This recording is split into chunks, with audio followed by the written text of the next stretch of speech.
Kalau anak-anak santri pasti pernah baca hadis yang artinya kurang lebih sebaik-baik diam adalah puasa dan sebaik-baik gerak adalah sholat.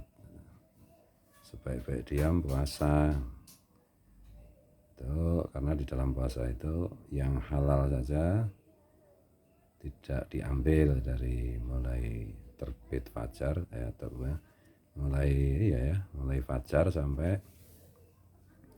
maghrib itu tidak makan, tidak minum, tidak bersetubuh dengan istri atau suami. Padahal itu semua halal, itu tidak dilakukan karena sedang puasa. Jadi diam itu kan artinya kan tidak melakukan sesuatu. Dan di dalam puasa itu hikmahnya banyak sekali gitu. Jadi menurut ilmu medis kan lambung itu kalau sudah 9 jam itu kosong. Kalau kosong itu lambung tidak melakukan tidak bekerja untuk mencerna. Nah, ketika lambung tidak mencerna makanan atau minuman, nah tubuh itu memproduksi antibodi. Makanya ini juga Rasulullah bersabda, sumu tasihu kan, puasalah kalian maka kalian akan sehat. Karena dengan puasa lebih dari 9 jam, setelah 9 jam itu tubuh mulai memproduksi antibodi. Ya, dengan memproduksi antibodi itu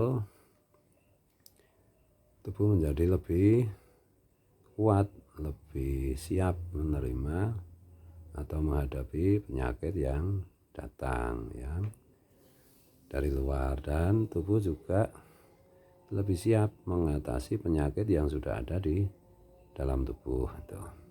Nah, kalau menurut ilmu kesehatan juga, ketika orang itu banyak puasa maka usia selnya itu semakin muda gitu. Dulu salah satu guru saya yaitu Kiai Mas Ruhan Dahlan Al-Mafrullah, yang beliau tinggal di Demak itu, beliau keturunan Sunan Kalijogo itu. Pondok pesantrennya juga pondok pesantren Sunan Kalijogo. Itu beliau punya kebiasaan puasa Daud. Itu beliau awet muda, sehat. Kemudian putranya itu berapa? 17 atau 18 itu. Sehat terus.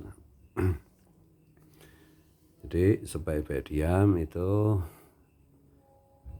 puasa itu maksudnya tafsirnya, takwilnya itu bisa, kalau dibahas bisa berjam-jam tidak selesai atau berhari-hari bahkan itu. Yang kemudian yang kedua yaitu sebaik-baik gerak adalah sholat. Nah, saya itu termasuk orang yang belajar yoga dan sampai hari ini kadang-kadang juga masih mempraktekkan. Ini di dalam yoga itu saya menjadi paham bahwa puncak gerakan namanya Surya Namaskara. Surya Namaskara itu puncak dari gerakan yoga yang paling lengkap itu, dan itu sangat mirip, kalau tidak bisa dikatakan 90% itu sama dengan gerakan sholat.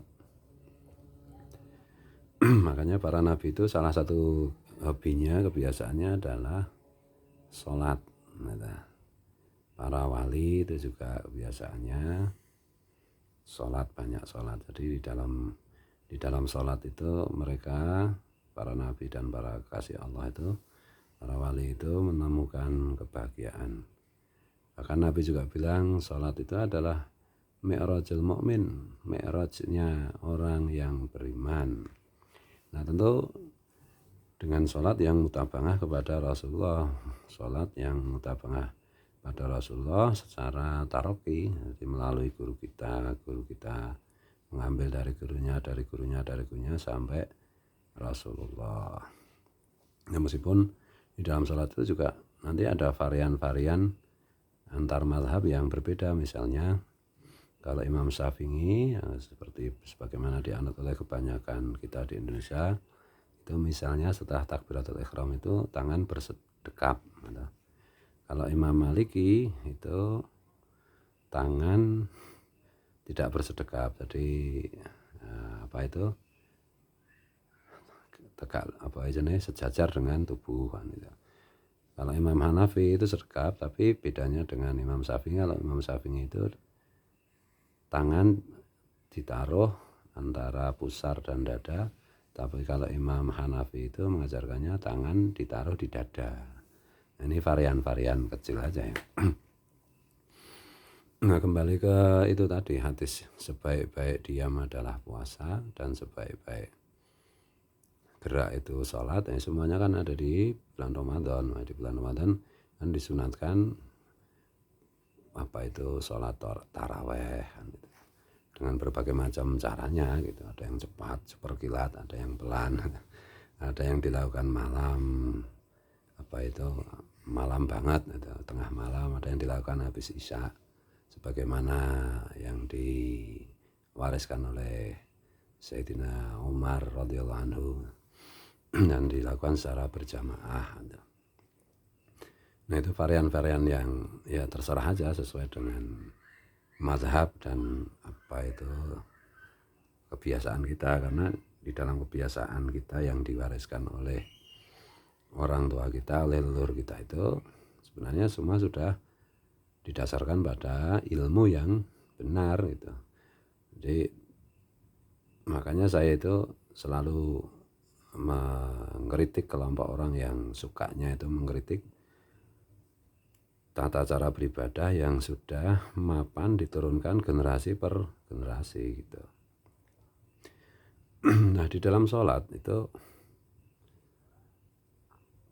sebaik-baik gerakan itu sholat, karena di dalam sholat itu salah satunya misalnya menurut ilmu kesehatan gitu.